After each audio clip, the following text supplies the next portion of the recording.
Hello, welcome back to my channel. I'm Euan Copeland and I'm still not a millionaire, but I want to help you become one. So today I want to talk to you about how you can budget at university. So this is a very important thing to talk about because you do not want to fall into the trap of credit card debt like yours truly. And even a year and a half after graduating, I'm still feeling the impact of my poor financial decisions and my poor planning. But let's not talk too much about that because I want to help prevent you from making the same mistakes.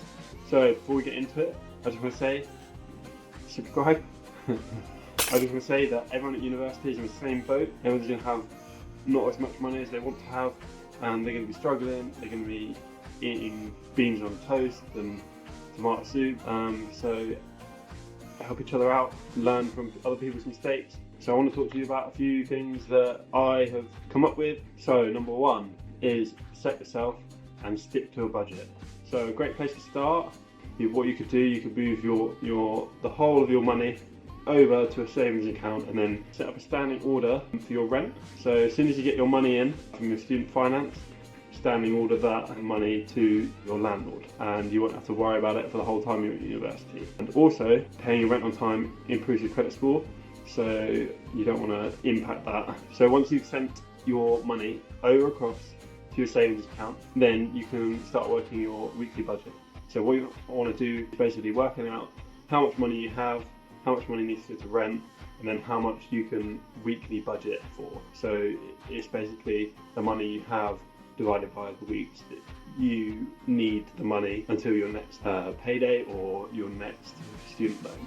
So this is a really good way of doing it because then it prevents you from overspending and spending all your money in the first month and then having to live off nothing at all for the rest of it. And it means that you can sort of plan things and improve your experience. After you've worked out your weekly budget, this is when you want to decide what day you want to pay yourself. So the idea is you pay yourself on a Monday or a Friday. I think Monday's probably best because then you have the whole week to try and save your money, and then at the weekend you can spend what you have left. And if it's within your budget, then you won't feel so bad about spending that extra money.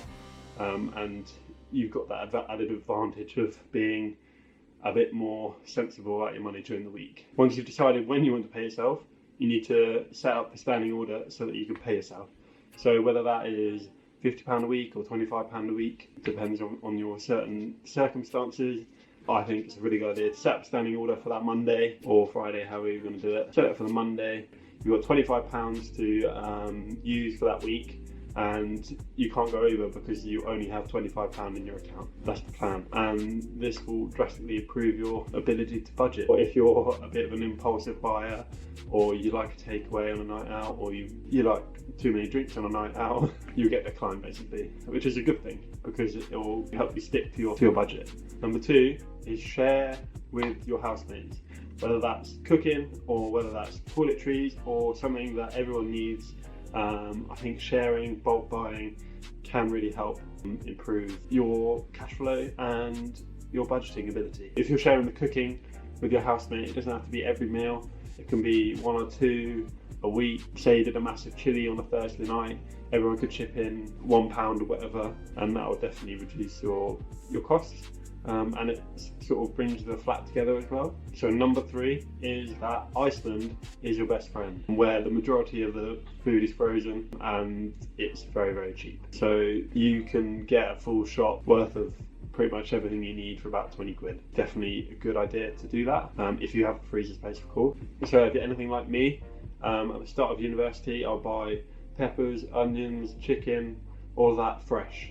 And then I realised after I've had 7 Dominoes in a row that all of my food had gone off and it was rotten. So on top of me spending loads of money on Dominoes, I'd also lost all my food that I actually had because it had gone off. So Iceland, the advantage of this is that you can buy frozen veg, everything you could think of, and also frozen chicken, beef, whatever meat you fancy, and vegetarian stuff, which I actually do have now. So the corn chicken is significantly cheaper than normal chicken. Bonus tip about Iceland, wine. They used to have a deal, 2 for £5. I'm not sure if they do that, but it's quite a good deal. But drink responsibly. So the most important thing to do at university is not get a credit card. That was my mistake, and you should do everything in your power to avoid this. So whether that's getting a part-time job or selling your stuff on eBay or just not spending as much and budgeting. So just to sort of wrap up on the job front, is a really good way of making extra money, and that money can be used towards your budget, or just it can be your fun money, and then all your money from your student loan can be your rent and your food. So that's a good advantage. Also, it really helps with time management. I found that in my final year of university, when I had a job and I was at university, I managed to get more done in terms of my uni work, and I was having a job and I had more money. And then in my final semester, I didn't have a job because I was hoping to get lots of work done. But as stated in Parkinson's law, I found out firsthand that as your time expands to do something, so does the work. So the work took me the whole semester when it could have done in 2 weeks or whatever.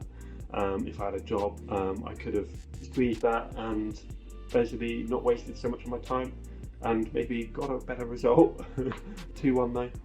2-1. So a job at university can be done from your first year to your third, so don't be scared about that, and it will prevent you from procrastinating and watching YouTube like I did. So that has been my tips to help you budget at university. I'm hoping that these have helped, and I think that if I'd known some of these before I went to university, I think I would have had a better outcome than what actually happened. So that's a good thing. If you like this video, I appreciate it, and hopefully they're going upwards in quality and my delivery is coming off better. As I said, I hope these tips have helped, and once again I just want to say thank you for watching this, and if you've made it this far, I'd really appreciate a like. Also, maybe if you leave a comment about what I should do next, if there's anything that you think that I can help you with, that'd be great. So yeah, I'll see you in the next one. Peace!